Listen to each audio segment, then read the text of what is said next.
Welcome to Good Deeds Real Estate with a Mission. I'm Diane Davidson. This is Bill Weidacker, as per usual. And before we start, we haven't in a while talked about what our mission is or our good deeds are, other than working on behalf of our clients. So we pledge $100 from every closing to the Fine Homes Group Gives Back, FHG Gives Back Scholarship Fund, and award those scholarships to youth in the southern New Hampshire area. And last year in 2022, as a result of 2021 sales, we awarded $18,500. So very excited and driven to increase that this year. Our goal is $20,000. We'll see if we get there, but it's a wonderful cause, and we're grateful to our clients who help us reach our goals.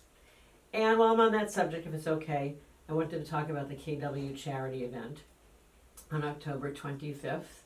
And if anyone has a question about it or wants more details, reach out to a Fine Homes Group team member or go to kwcharity.com.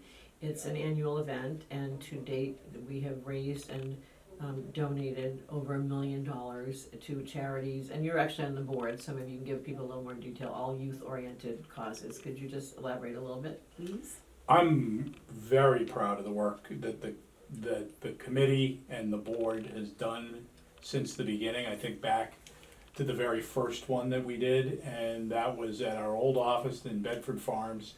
And I think we raised a couple of $1,000s for charity.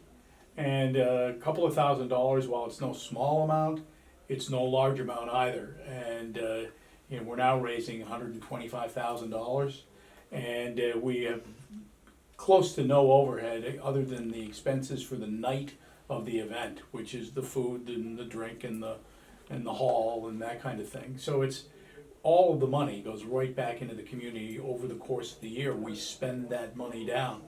Things like the Boys and Girls Club of Manchester. We've given to charitable events in Nashua. So for instance, places like NeighborWorks, which has housing communities all throughout southern New Hampshire, all the way to the border.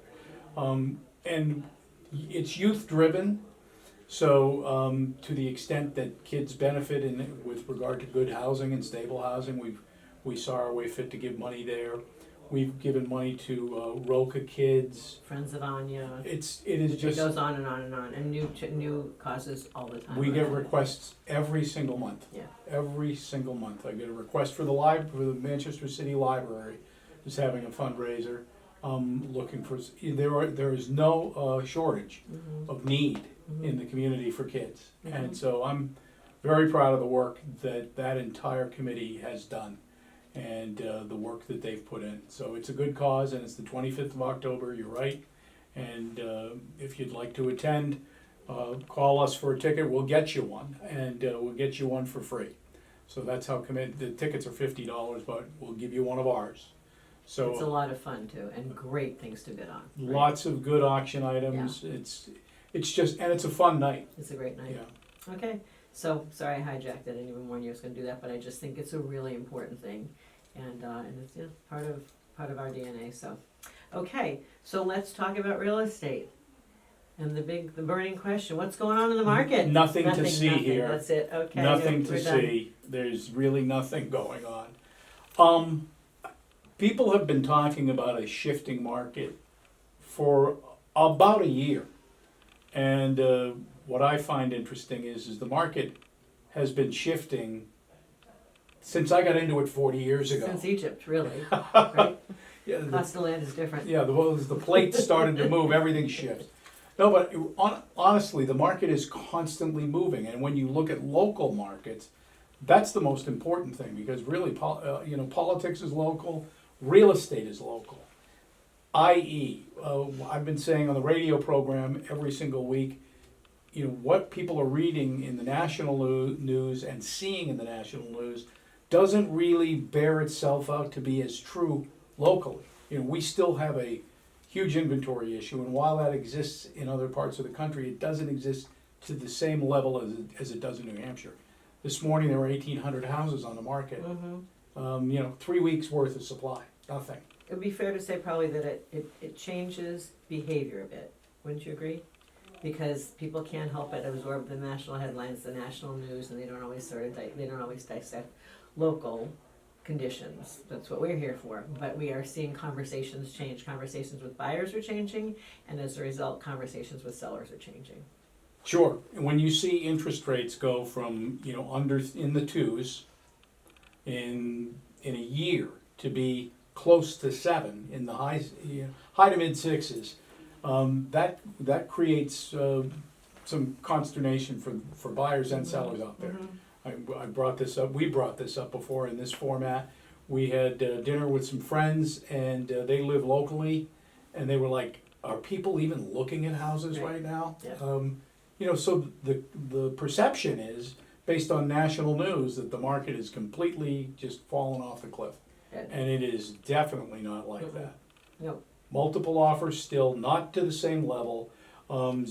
Zero conditions in the offer, which was commonplace 90 days ago, is not commonplace today. Sellers are even accepting houses with home sale Offers, yep. offers with home Yeah. sale conditions, home inspections. Yeah. Today's Wall Street Journal, there was an article in there about the CoreLogic Case-Shiller home sale index, and that's 20 major metropolitan areas, and that index is created because it's of those 20. Well, this is the first time in 10 years that we've had 1 month decline over the previous month. So that tells you that the blush is off the rose a bit nationally. I can't help but wonder if we see where the interest rates continue to go up, and the Fed has indicated they're willing to raise rates again the next time they get together. I can't help but wonder when that will have some kind of an effect in New Hampshire. Well, I think, we're going back to, first of all, Case-Shiller, in case people don't know, are renowned, respected, gospel-type economists, Yeah. really, right? So that's their, and they've been around for a long time. Yeah. Going back to whether it's happening in New Hampshire, I always say anecdotally and behaviorally, it's happening a bit. Buyers are expecting a bit of flexibility. There's an article in Realtor.com last Thursday that talked about this being a typical fall market, Mhm. and that's what it is. And we haven't had one in a few years as a result of all of the seasons doing this. So a typical cycle is that I always believe that sellers are out ahead of buyers in the fall, wanting the property on the market Tuesday after Labor Day. Buyers are kind of taking their time, and there are fewer buyers around. And the spring market starts in January. Buyers start looking, and sellers think it's the spring market, and they're waiting till April. So there's sort of a frenzy by the time more properties come on the market. Anyway, having said that, the point that the article made was that buyers can probably expect to be able to negotiate more on price and terms. And when people read that and feel that, and we're seeing it, and we've also talked about homes coming on the market for more and more and more versus coming on at a price that will cause the desired effect, which is selling at full price, maybe selling over asking price. So it's a shift in the behaviors, and isn't necessarily a decline in value locally. Would you agree? I would agree with the decline in value. The interesting thing that I see out there is that asking price is at value. When something actually goes under contract at a price that's acceptable to buyer and seller, that's where value meets. Mm-hmm. And so we are seeing, the last 7 days in the 3 counties that I checked, Hillsborough, Rockingham, Merrimack, there were 125 price adjustments. So when you're averaging 500 price adjustments a month, you are in a different market already than we were 90 to 180 days ago. We just weren't averaging that amount of numbers. And it isn't because sellers across the board are asking too much money. It's just that we've reached a point where it's very hard for them to say, well, all the information tells me I should ask 10% more than what everybody else is asking, and I'll be okay. That isn't happening. That is not happening. And when you see multiple bid situations, it's because people aren't building that increase in, right? Yeah. So it still happens. We have seen, I think, in the higher end, of the market, and in every town that we service, that's a different number. But we're seeing that buyers are expecting a little more flexibility in price necessarily than in sort of the first time buyer or slightly trade up range. And I think what we're gonna see now is we're going to start to see, the expired listings are picking up also. Mm-hmm. So when you're ranging somewhere around 30 to 40 expired listings every 7 days, call it 150 a month. You take that into account where you're saying, all right, if we're listing 800 to 1,000 a month, 150 on average are expiring. Now, it's not 150 of those newly listed 800, it's just that the ones that came in on months before that didn't sell and are expiring off the market. Mm-hmm. And that's something we didn't even look at. There wasn't even any point in looking at Hardly it. ever You know had, why? hardly was They happening. weren't there. Right, yeah, not worth talking about. Yeah.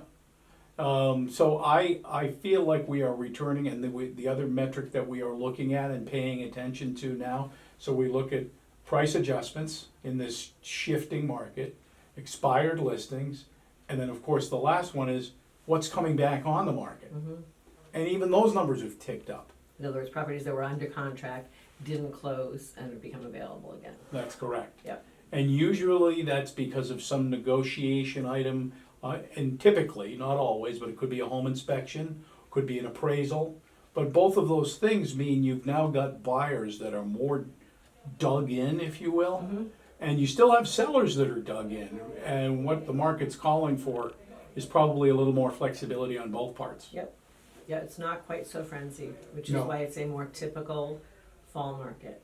So there are still great ways for buyers to buy through buy downs with, they should speak to their local lender. There are many forms of buy down. There are adjustable rate mortgages. And when I started selling, it was 17, 18, as high as 22%. And that's with 2 points, 2% of the loan amount, of your mortgage amount paid to the bank for the privilege of borrowing the money. So that would be for people even started buying down. Mm-hmm. So, I mean, that is a great option for people, and we've been counseling our buyer clients, rather than necessarily making an offer just, that's lower than the asking price, asking the seller to put that money toward buying the interest rate down, which puts them right back where we were 6 months ago, a year ago, interest-wise. Mhm. So it's really, negotiating right now, I think is, it's even more important. Working with somebody who knows how to negotiate is more important, because now there are so many other factors besides paying far over the asking price, right? Like as you said, inspections, for instance. We never recommended not having an inspection, and now people are routinely having them. But there are ways to sort of work through that as well. Anyway, enough of an infomercial. So I guess the conclusion is inconclusive, but what you need to know is your local market, not just your national headlines. Yeah, and to keep in mind that while buying and selling, both being a buyer and being a seller, is emotional, the market isn't. Mm-hmm. It's, if you had IBM stock and you called up your financial advisor or stockbroker and said, I want to sell the stock, well, what is it trading for right now? Well, it's trading for X dollars a share. It isn't going to care if you go, well, that isn't fair. I paid twice that. Can I give him more and get? I need to get Yeah. more than that a share. Totally. Well, let me let New York know. Yeah. So it really is not the same thing. You take commodities like gold. What's gold trading for an ounce? That's what it's trading for. Doesn't matter what you want. Doesn't matter what the run up was. Doesn't matter what your friends got. Doesn't matter what you paid. Right. And for the most part, Diane, everybody that's bought a home in New Hampshire in the last 10 years, I mean, you take the median price in 2012 and the median price in 2022, you've been in a pretty good spot Mm-hmm. where you're close to 100% jump in pricing. It isn't quite that 85, 90%. Close to something to 4 something. My right? goodness, Yeah. it's if you've got to take a little bit off where you were a year ago at this time, so be it. And we're not talking about that yet. We are not talking about getting less than Right. what it was worth last year. It's just a question of it might not be as much as it was 90 days ago. Mm-hmm. That's all. Okay. That's I guess all. I'll see you next week, and we'll have more of the same. Good Lord willing. Okay. Well, thank you very much. As usual, please be sure to subscribe to our YouTube channel or follow us on your favorite podcast platform. First Take.